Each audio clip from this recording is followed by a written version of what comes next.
will be narcissism. So now I want to give you an overview of transference focused psychotherapy. It is a treatment that has been empirical researched.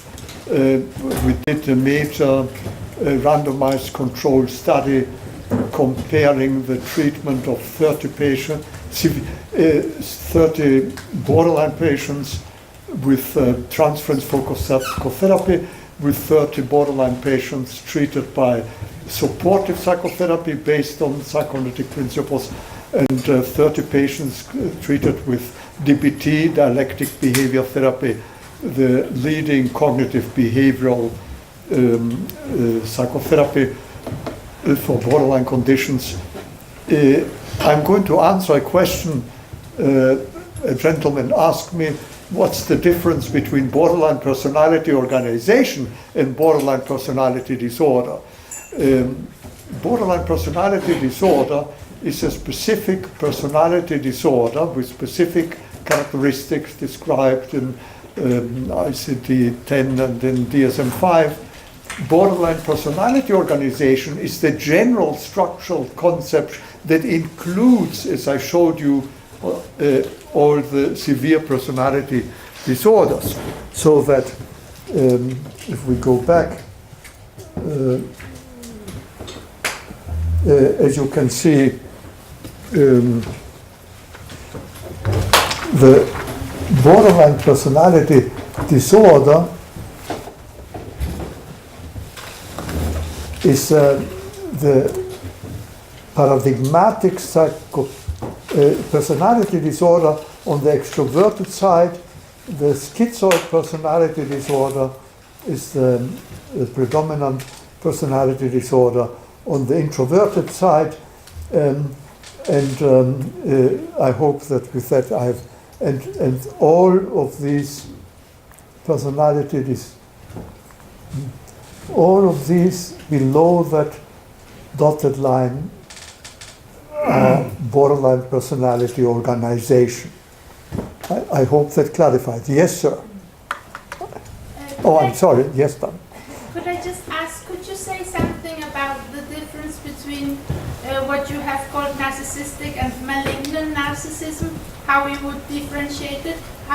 What kind of things would you define as malignant narcissism in comparison to ordinary narcissistic? We'll spend the entire day tomorrow clarifying. Great.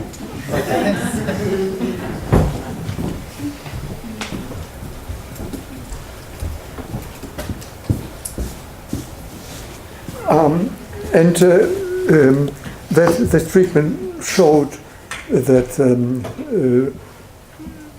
transference focused psychotherapy was effective, as effective as the others in reducing symptoms, and it was more effective than the others in normalizing identity, which means in normalizing the overall personality structure. And this study, we are now involved in empirical studies about the techniques, and that research was replicated in Germany and Austria with similar findings and more indications that this treatment really produces effects on personality functioning. We demonstrated that it meant normalization of the capacity to work, and we are now involved in the detailed study of the normalization of the sexual life. So it is a treatment that has an empirical basis and clinical experience in many countries, Europe, Latin America, and in North America. So let me give you an overview of the psychotherapy. It can...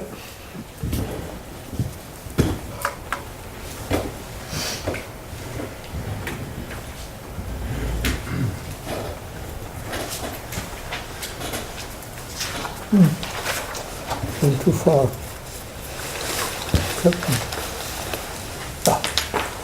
Um, the treatment can be divided in terms or analyzed in terms of the strategies or long-term objectives, the techniques, namely the technical instruments used in each session to achieve those objectives, and tactics. Tactics are particularly maneuvers, particularly interventions to treat the frequent complication of these patients. So strategy, overall objectives. Technique, the methods with which we treat sessions in each, we treat patients in each session, and tactic, specialized issues and how we approach them. So I will first talk about strategies. The overall strategy of the treatment is an effort to normalize identity, and with identity, therefore, the integration of the self-concept, the integration of significant others, with that, the capacity to develop relationships in depth with others, the normalization, therefore, of the capacity of relationships in work and profession, love and sex, social life, and creativity, and the way we study changes in these areas is with specialized instruments that evaluate where the patient starts out and where the patient ends. And the way in which we try to normalize identity is in a major 3 steps approach. First step, we try to clarify the dominant, split, idealized, and persecutory object relations of the patients in the transference. So in the interaction of the patient with us, we try to diagnose the dominant, primitive, internalized object relations that are activated in the patient's behavior toward us, to interpret both the idealized and the persecutory one, and to integrate them interpretively. And we do that. First step, we have to diagnose what is the dominant object relation in each session. And in the middle of the chaos of these patients with severe personality disorders, we try to ask the question, what is the dominant self-representation of the patient, and what is the dominant other representation that is now being enacted? The first step is we ask ourselves, what's going on here? What kind of relationship is being established? In other words, we start out looking of what the dominant affect is. Is it loving or hateful? Is it positive or negative? What is the kind of relationship that the patient imagine he has at this moment with us? How does he perceive us? How does he perceive himself? That's step 1, which means we try to diagnose what's the dominant affect, and what's the dominant relation involved in that affect, and we spell out what kind of relationship is being enacted. Step 2, we try to define not only the self and the other, the role that the patient and the therapist has in activating this relationship, but a typical phenomenon with patients who have splitting operation, a tendency to enact traumatic situation by a role reversal. In other words, instead of experiencing as the victim, the patient in the moment experiences himself as a victim of a misunderstanding, aggression, neglect from the therapist. And in the next moment, the patient treats the therapist with neglect, devaluation, ignorance, aggression. In other words, the patient inverts, exchange role between self and other. And that is typical for these patients, that these primitive dyadic relations are enacted with role reversal. So in step 2, we try to fixate who's the self and who's the object and how they are interchanged. Simple example, patient comes to the session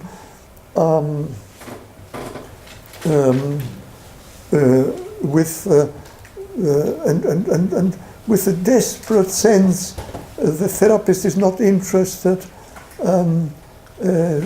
does all she can so that the therapist shows more interest and feels that he's not interested, that he's bored, that he's not really understanding, that he's concerned with his own things,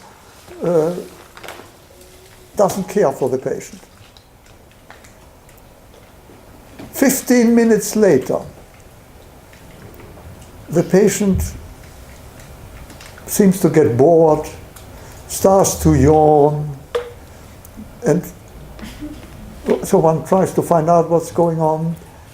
Oh, nothing's going on, this is boring.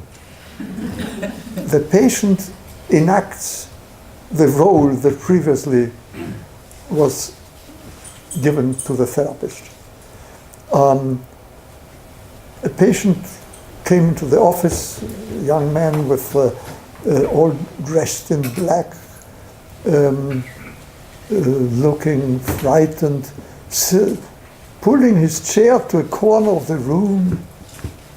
And I have a sense that this is a frightened relationship, like between a prisoner and a prison guard, a victim and some sadistic controlling agent, in which I am feared because he doesn't know when will the next blow come.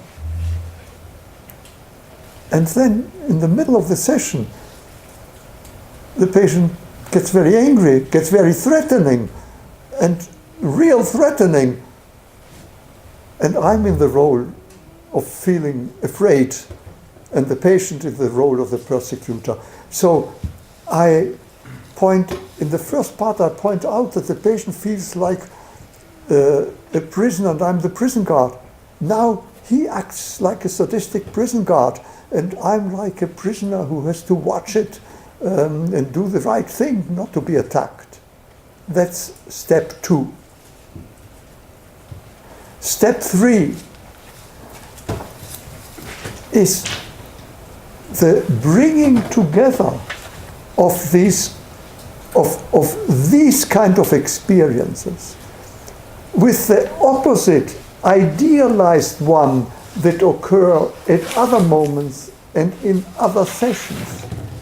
And what is so disturbing about severe personality disorders is that on the one hand they have persecutory, on the other hand they have idealized relation, and in both cases with role reversals.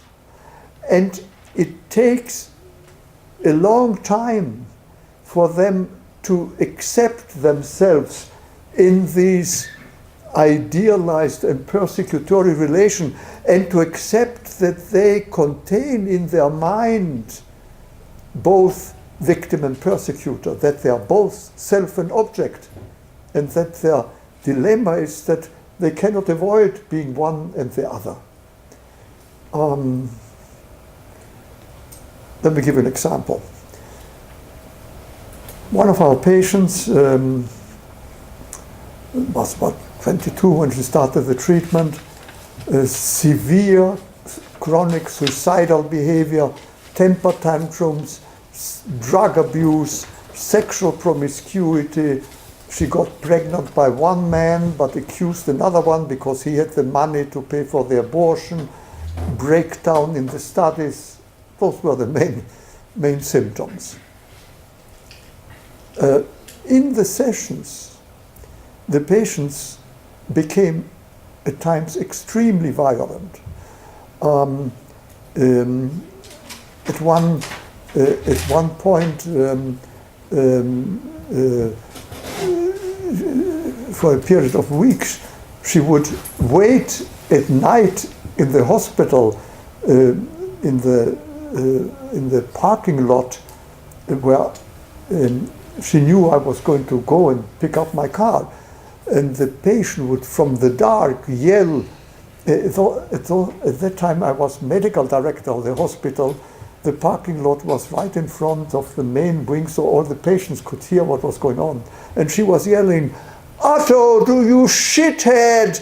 Are you going home again? Have you done your work?" This was, I mean, I'm just barely and nicely repeating the kind of behavior. This same patient one day came into a session, banged the door so violently that she broke the lock at the end of the session. I couldn't open the door, I couldn't get out. And I had to call security, who told me they would be there in 20 minutes to open the door. You sense the intensity of the aggression. And this patient would, in one session, make fun of me, sit on my desk and have her dangle her shoes in front of my face, in front of my chair, and making fun of me. And then toward the end of the session, she said, I have to tell you something very important. And I said, "It's the end of the session." "This is extremely important." "I'm sorry," I said, "it's the end of the session, you have to leave." And the patient left crying, desperate. As she went out, my secretary looked, trying to indignant, "What has this man done to this poor girl?" You can see the role reversal, dramatic role reversal toward the end of the session.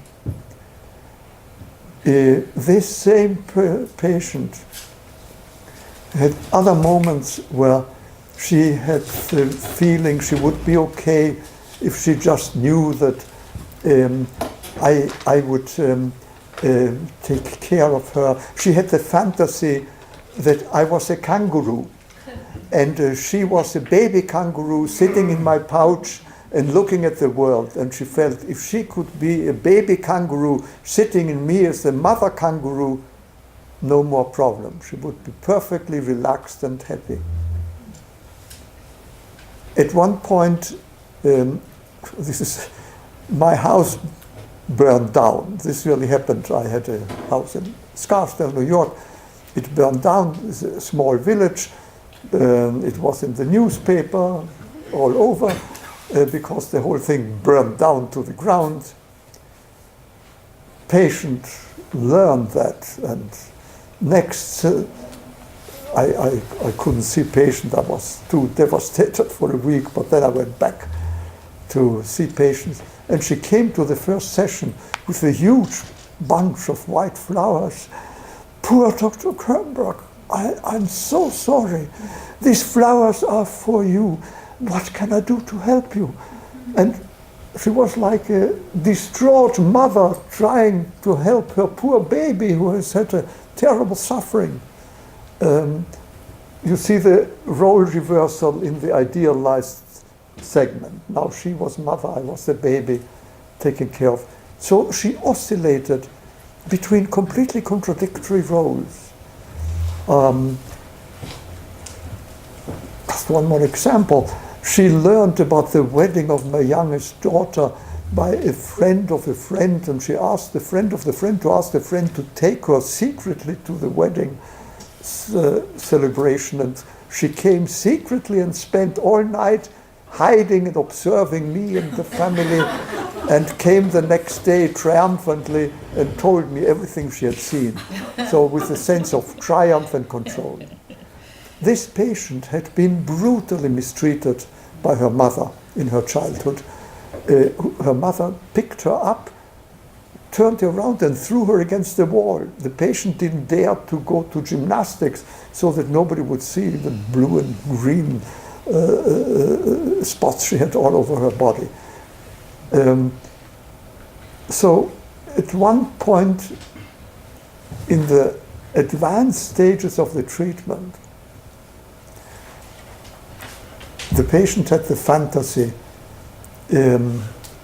if she and I had a red telephone, like the Secretary General of the Communist Party of the Soviet Union that was still in existence, and the President of the United States, to communicate per red telephone to avoid atomic warfare.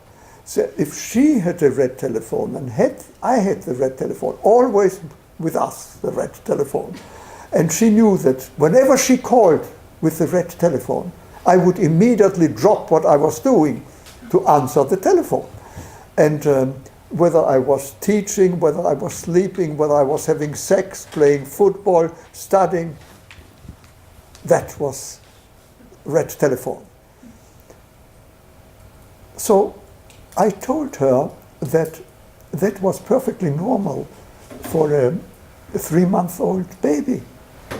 When it had a need, mother should be there. And she had the feeling if I was there, always, at all time, she would be all right. Because as soon as I was not there all the time, I became her horrible mother who had been beaten her up, the worst enemy in her life, so that she had to keep me in an idealized place to avoid me to become a terrible persecutor.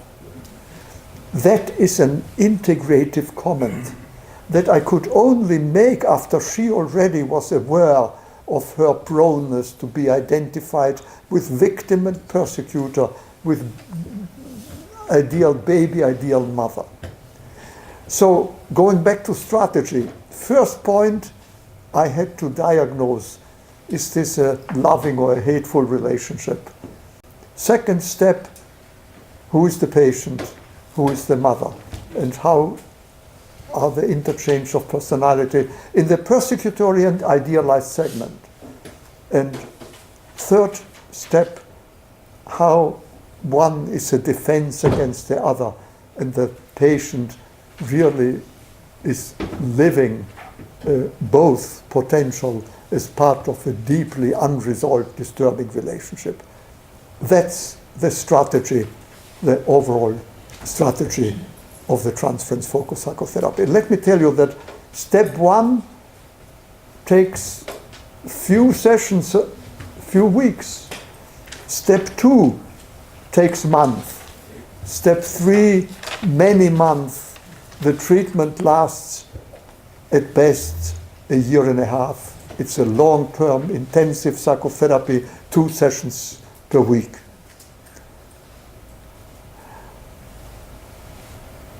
That's the strategy. Now I'm coming to the techniques. Here are the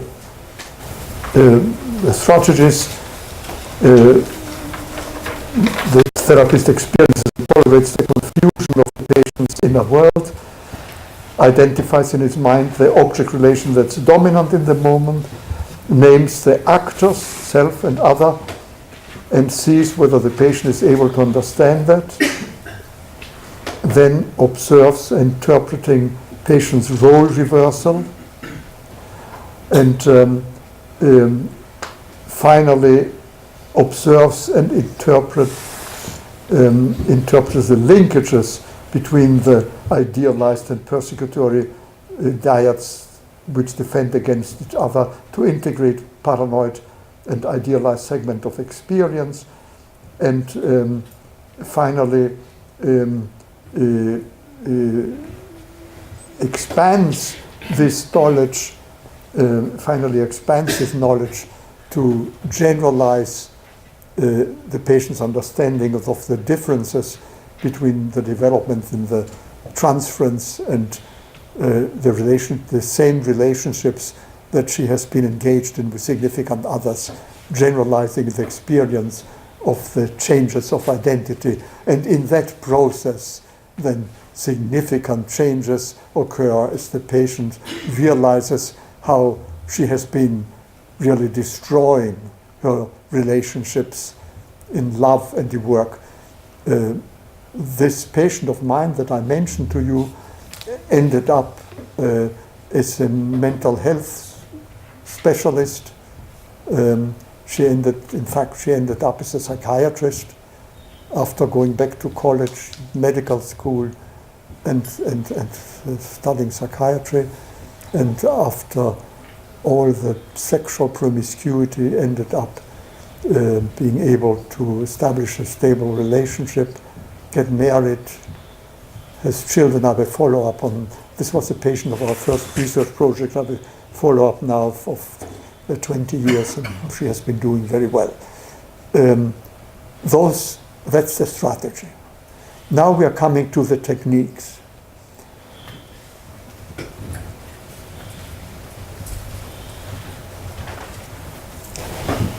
The techniques are basically four: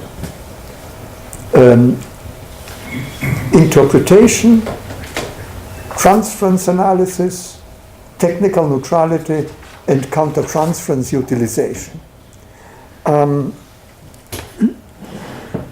If you're not familiar with psychoanalytic techniques in general, let me tell you that these are the basic psychoanalytic techniques that are common to standard psychoanalysis as well as to all psychoanalytic psychotherapies.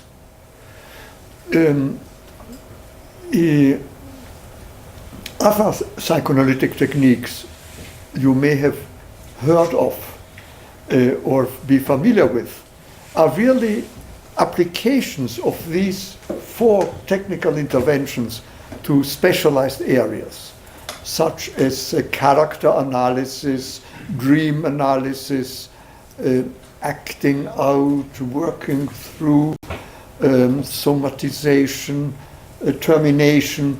All these various chapters of psychoanalytic techniques are really applications of these four technical instruments, so that understanding them, you're able really to apply to all kinds of circumstances.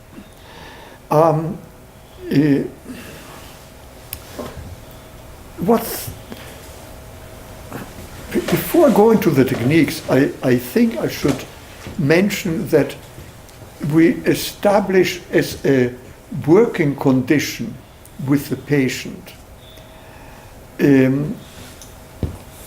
distribution of roles. This goes for all psychoanalytic psychotherapies, including supportive psychotherapy, which is at the supportive extreme, so to speak. We explain to the patient when the treatment starts that the patient's task is to do free association. And we explain to the patient in great detail that free association consists in not coming with a prepared agenda, in trying to express freely whatever comes to their mind during the session, and in maintaining very constant the nature of the session. The patient sits in front of us, and we maintain a consistent attitude of interested listening. So all immediate changes in the environment are reduced to a minimum, while the patient is stimulated to look at a maximum to what's going on in his mind and communicate it to us. We tell the patient that this is not as easy as it sounds. Patient will find that there are some things that he's afraid of talking. He will feel unimportant. He will be ashamed of, thinking they're irrelevant, crazy. That the patient should try not to establish any critique to what comes to mind, and talk as freely as possible. He has to get to the limits of his self-awareness during the session, and we will try to help him go beyond that limit to gain further knowledge about himself. So we explain to the patient that his role is free association. Our role is a consistent, concerned attention, what Freud called the free, the evenly suspended attention, and what Bergen, a very important psychoanalyst, called listening without memory nor desire. I don't know whether you've heard that sentence, which is kind of a very important slogan in the Kleinian school. And what he means by listening without memory nor desire is to be open to whatever new may emerge in the session, not be controlled by previous theories that one has had about the patient before the start of the session, not being moved by one's effort to move the patient into any direction, to really learn what is going on with an absolute respect for the unknown new that will emerge. There's a limit to that, because obviously everything we know about the patient influences us, and we cannot avoid wanting to help the patient to get better, to behave less crazily. But it is important that we let what comes up in the session activate our memory and making us deal with what we want the patient to be or to do at that moment.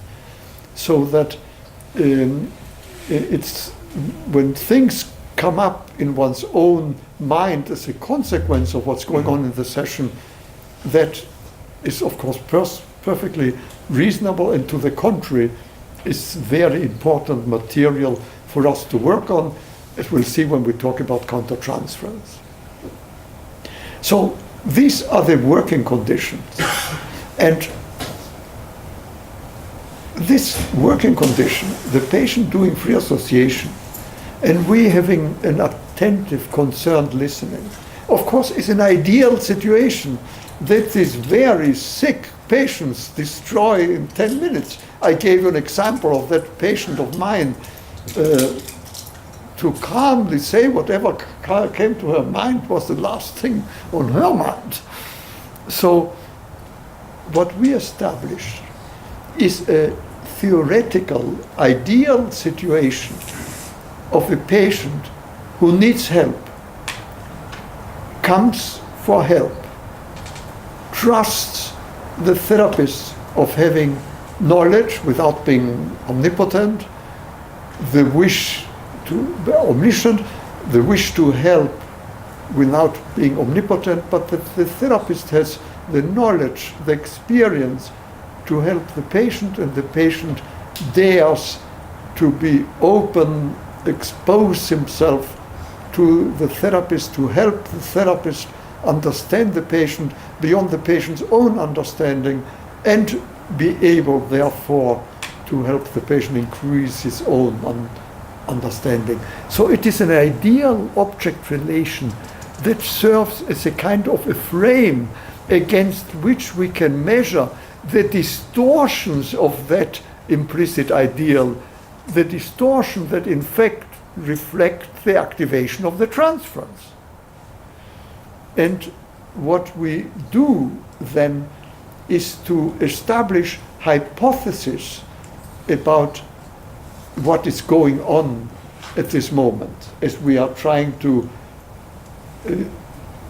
get to step one, to diagnose the dominant object relation that has been activated. And so interpretation has a first phase, which is clarification. Clarification doesn't mean that we clarify anything to the patient. It means that we clarify what the patient is thinking. So we listen to the patient's verbal behavior and help to clarify it. Confrontation, which doesn't mean like political confrontation, but tactful pointing out to the patient what he's telling us with his non-verbal behavior.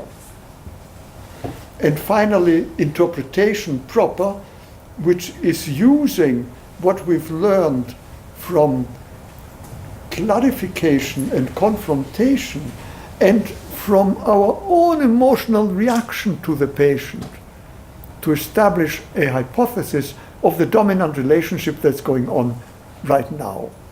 So, using verbal communication, non-verbal communication, and countertransference, we have the material by which we establish a hypothesis about an unconscious process and present it to the patient. And the way we will recognize whether the hypothesis is valid or not is whether it brings about further new information that didn't exist before. The patient saying, no, this is nonsense, doesn't mean that the interpretation is false. Patients say, oh yes, you're absolutely right, wonderful, you guessed it, doesn't mean the interpretation was right. So that it is the effect on the total emotional situation that gives us the effect of the interpretation. So the interpretation is a means of mentalization in the sense of increasing the patient's awareness of deeper things going on in himself and that he's attributing to the therapist and about which they are exchanging roles. That, in a nutshell, is interpretation. The difference with the interpretation, when you do it with healthier patients, with neurotic personality organization, is that as they use repressive mechanism, the traditional way to formulate interpretation is that you establish a hypothesis about something that the patient is thinking without being aware of it. With borderline patients, usually it is not something that the patient has not been aware at other moments, but it is something that is split off. So interpretation deal with matters that may be known to the patient, but the emotional importance of which at this point is denied and totally rejected. So the interpretations have a different quality. In a way, it's easier to make interpretation with severe personality disorder because we can see things more clearly. That doesn't mean that the patient can accept them more clearly. Transference analysis. It is a systematic evaluation of the distortions that occur in that potential ideal relationship that we have established in starting the treatment. Transference analysis is the main subject of the content of the hours, but not the exclusive one. We analyze that which is affectively dominant. I already mentioned this to you in the morning. Affective dominance is the entrance to what the issues are that we have to examine in each session, is the entrance to the diagnosis of the dominant object relationship that is operant right now.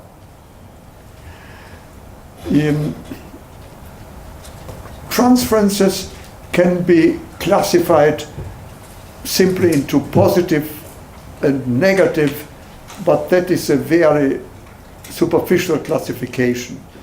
A deeper one classifies them into the most severely distorted one, in which there's dishonesty in the field that has to be interpreted. We call that psychopathic transferences. When we interpret the reason for which patient can't be honest with us or think that we are dishonest are usually because there are underlying fears that honesty is dangerous and is going to be punished. In other words, their defense against paranoid transferences. And paranoid transferences in turn have to do with the projection of aggression and a defense against depressive transferences, which are transferences in advanced stages in which the patient recognizes his own aggression as cause for the difficulties in the emotional relationship with the therapist, with an accompaniment of guilt and concern and depression, and we call that depressive transferences. So that there's a shift between psychopathic, if that's what the patient has, to paranoid, and from paranoid to depressive transferences. And all of this is complicated with certain personality disorders, of which the most important is the narcissistic personality disorder that we are going to discuss tomorrow. Technical neutrality. Technical neutrality is not disgruntled indifference, is not coldness and uninvolvement, but a concerned objectivity. It is a concerned objectivity in which the therapist is available emotionally to the patient without enactment of the relationship that the patient is activating in the transference. In other words, is maintaining an observing role of the dominant transference relationship without being caught up in it. While my patient became enraged with me, I didn't counterattack her. I might have felt annoyed at her behavior, but I would use my experience to analyze what was going on, and it's the intervention, the interpretation that has to be made from a viewpoint of technical neutrality. You can feel whatever you want to feel about your patients, but your technical intervention has to remain neutral rather than corresponding to patients. Let's say a patient is acting out severe passivity.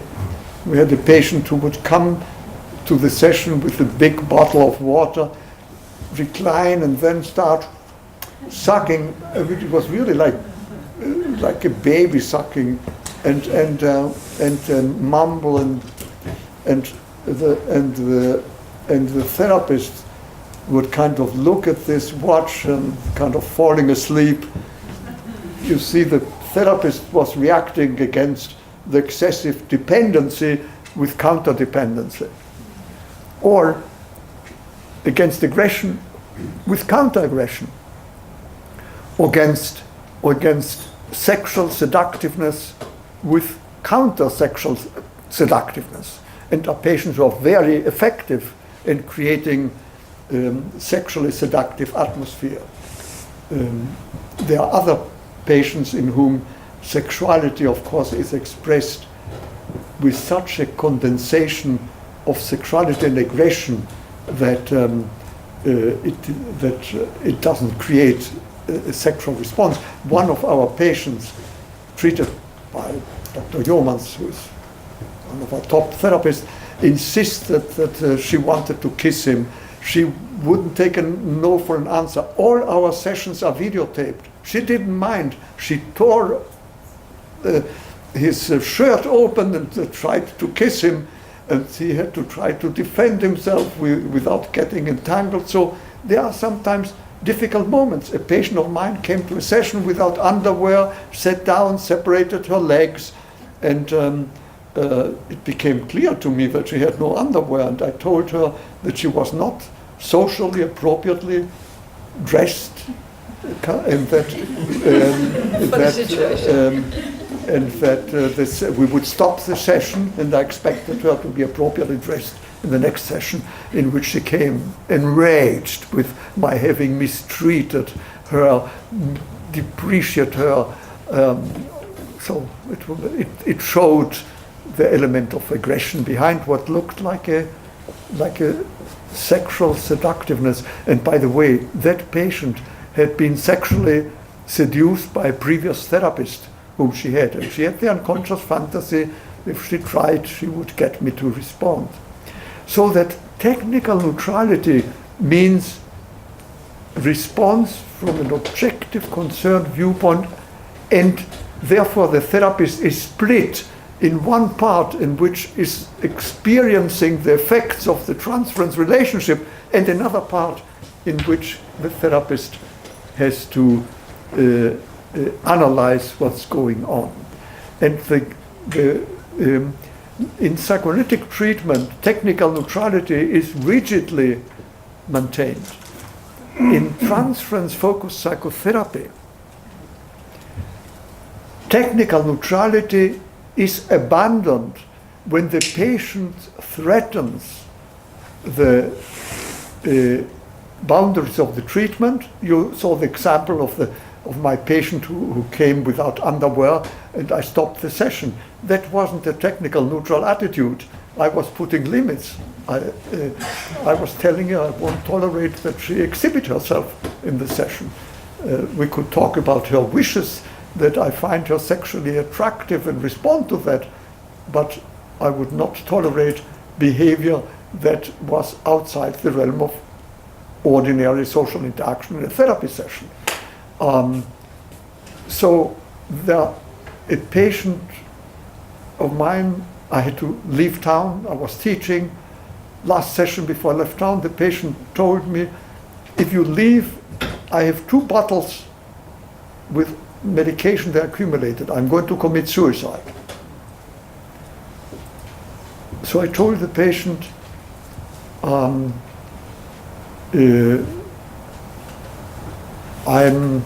interested to hear that you have 2 bottles full of pills, and I think there's a real danger of your committing suicide. So I will expect you to bring those 2 bottles now, give them to the nurse in charge of the hospital. I'm going to the airport and I will call. If you have given those bottles, I will leave. If you have not appeared with those bottles, I'll stay, but the treatment will end and I'll refer you to somebody else. This is not a technical neutral attitude, but you see it is limited.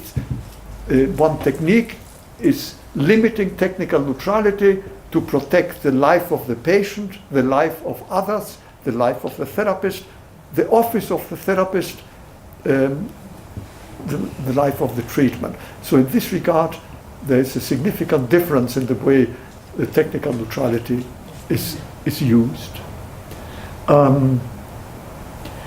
Technical neutrality doesn't mean that we sit like a robot and saying every half hour.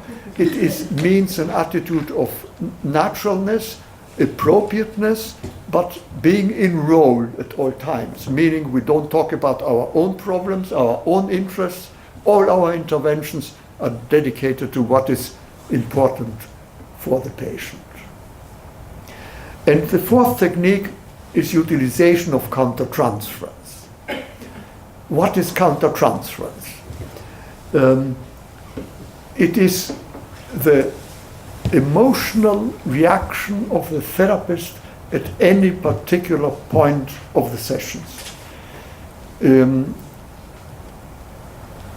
There have been many definitions of countertransference in the literature. I'm giving you what is the contemporary technical approach to the concept.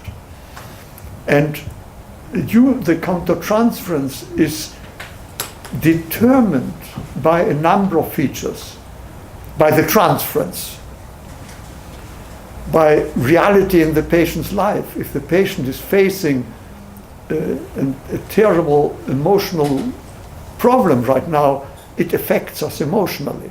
So we are affected not only by the transference, but by the patient's reality. We are also affected by our own reality. If we start doing private practice and we have only 2 patients who pay for the rent of our office, and one of the patients says, I'm stopping treatment, we get anxious because we don't know how we're going to pay rent at the end of the month. So here it's a reality in the therapist's life. And sometimes patients remind one of parental objects,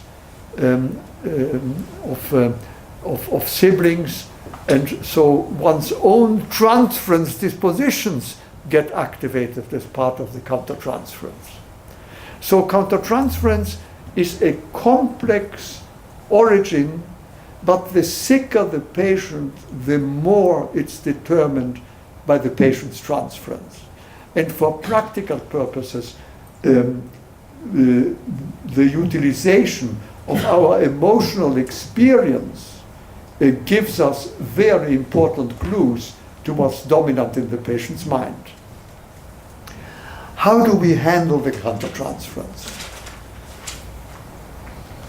It is important, first of all, to protect ourselves by technical neutrality, by maintaining a role. Second, it's very important to maintain internal openness to one's emotional reaction to patients, to preserve internal freedom to feel whatever one may feel, aggressive, dependent, sexual impulses, whatever one feels, it's important to tolerate it very fully, and let countertransference fantasies evolve fully in one's mind to a point where we have gratified internally the experience and are ready to look at it cognitively. What is it in the patient that made me have this fantasy? So we analyze the transference origin and use that as part of the interpretation of the transference. We don't communicate the countertransference, but utilize it for transference interpretation. There are times where our countertransference gets away with us. And if we show countertransference in our behavior and the patient detects that, we have to acknowledge it. To acknowledge it without going into a guilt trip. To acknowledge it, to maintain the honesty of the situation, and then examine how did this come about, what's the significance. That is not easy to do, but it's an important aspect of an honest therapeutic relationship. So I repeat, it's not a communication of the countertransference. We utilize it. There is a lot of controversy going on. There are psychoanalytic schools that communicate countertransference. I think that's highly problematic because it reduces the intensity of transference and the depth of transference expression. It's easier to acknowledge aggressive countertransference than to acknowledge passive one. Easier to tell the patient, yes, I got angry. If the patient says, hey, you fell asleep, it's more difficult to acknowledge that passive countertransference acting out. It is most difficult to acknowledge sexual countertransferences. A patient of mine, a very attractive woman with beautiful legs, in the middle of a session, she tells me, you were looking up my legs. And she was absolutely right, and that was not my therapeutic function. I said, yes, you are right, and so what do you make of it? And we went from there. I acknowledged her observation, but without going into whatever further motivation I might have had. Sometimes countertransference fantasies take very intense forms, and it's difficult to tolerate them with very sick patients. So the importance of tolerating them, just to give you one example, I had a patient, a schizoid personality, for weeks I couldn't tell what was going on. And then in the middle of a session, I've all of a sudden remembered a movie I'd seen 6 months earlier, an Italian, classic Italian film, Persecution of a Citizen Beyond Suspicion, in which a district attorney is supposed to find a murderer of women who kills them, having sex with them. And in the middle of the session with my patient, I remember the scene where a woman is having sex with him, sitting on this man. He himself, the district attorney, was a murderer, and she's reaching orgasm, and he pulls a knife and cuts her throat, and blood runs over her breasts while she expires. So it came to mind with a mixture of disgust and excitement, and I asked myself, what's happening? Am I becoming a pervert? And I tried to forget it. And it turned out that weeks later, this patient confessed to me that she had the fantasy that I should shoot her, because if I killed her, she would continue living in my mind forever. I would become a murderer, but she would be with me to the end of my life, and that would make her feel happy. It was worthwhile. So there was a pretty primitive transference that intuitively I gathered by the fragmented material that I was getting in the session. So countertransference can be a very important signal of information. That completes the basic techniques. In the last part, we're going to talk about tactics, but now I'll stop for some questions.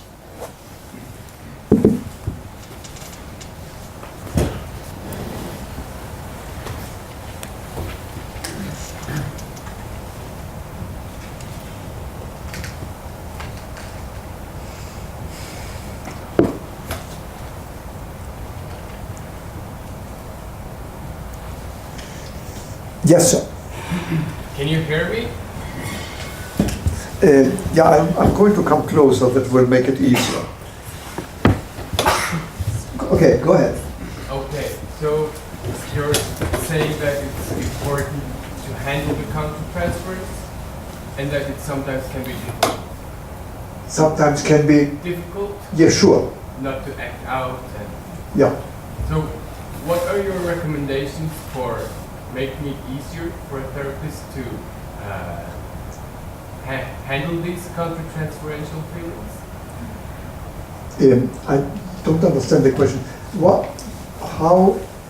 What are your recommendations for learning how to handle these countertransferential feelings better or easier?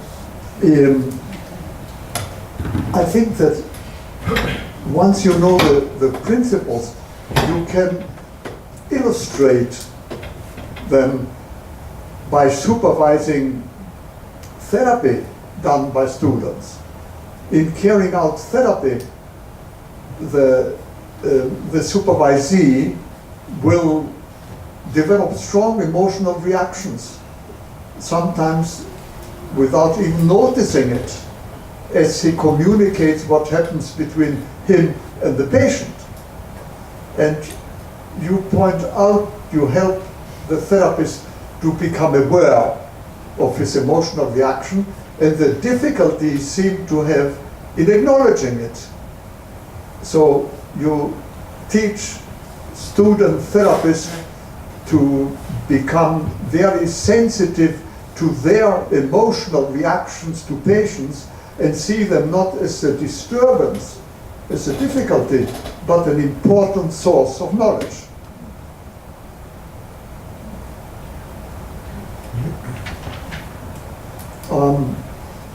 I supervised a very gifted therapist, a woman who, by the way, today is a quite internationally famous psychoanalyst, but at that point she was a candidate of the Psychoanalytic Institute, and she had a narcissistic patient, and in middle of the supervision she said, Dr. Kernberg, I confess, if I met this man without his being my patient in a bar, I would go to bed with him.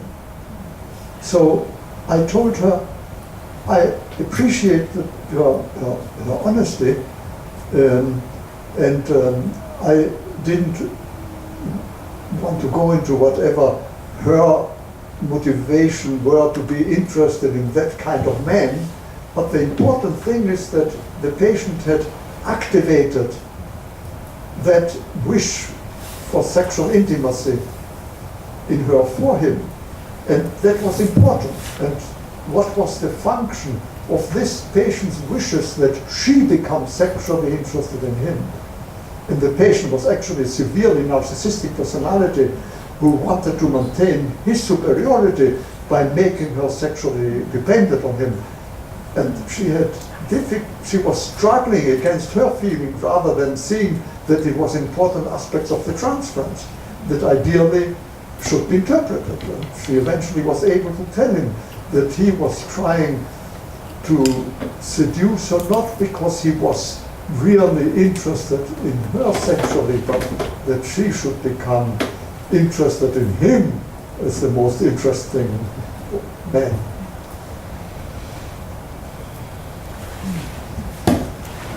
Other issues, questions? Yes? I was wondering whether you have some thoughts about dynamics when the patient for example, often succeeds in making the therapist annoyed or reacting with irritation. Because I was thinking, I'm usually a very calm therapist, but I have one patient who often makes me very, very annoyed. And sometimes I can't stop myself from acting out on that. And I'm trying to understand the reason for the dynamic, and I was thinking that part of it may be an activation of enactment from her past, but perhaps part of it is also a way of trying to get me out of the role, to feel more contact in a way, or to feel that we have a different kind of relationship that the patient therapist. So do you have any thoughts about that? Sure. Patients want to establish what patients think. They don't want a therapeutic relationship, they want a real relationship. A real relationship means a very good relationship, a very good social relationship in which there doesn't have to be any more frustration, nor rage, nor anger. In other words, ideal, protected from all the bad relations that the patient gets involved with everybody else. And so there is a defensive effort to maintain an ideal relationship as a defense against underlying conflicts that the patient cannot tolerate. The relationship that we establish with patients is a unique relationship. It's not a friendship. We are not replacing mother. We are not compensating for a bad childhood. We are trying to deal with the effect of the past on his present functioning, hoping that when he resolves that, he will be able to find good and real relationships effectively in life, so that in contrast to many therapists who see the emotional relationship with the therapist as the main curative role, I think that in all therapeutic relationship, of course, the reality of the therapeutic role has a therapeutic function. In other words, there is a human quality about our interest, consistent interest and tolerance of patient. the fact that patients need more than that has defensive functions, rather than being able to accept an essentially therapeutic relationship. And of course, sometimes therapists go out of their way, take patients home to give them a new experience, and sometimes even famous psychoanalysts do this madness. Greenson, who was treating Marilyn Monroe, who had a severely infantile personality, was drug abusing and self-destructive, invited her to a home, made her part of his family, instead of putting any limits to her. Sometimes with VIPs, very important patients, we make special rules, and these are terribly destructive. And Greenson himself recognized after the fact, after her suicide really, that this was not an appropriate technique.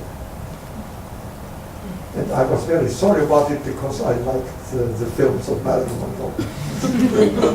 Yes. We need to have a 10-minute break. Huh? We need a 10-minute break. A 10-minute break. Okay. Very good.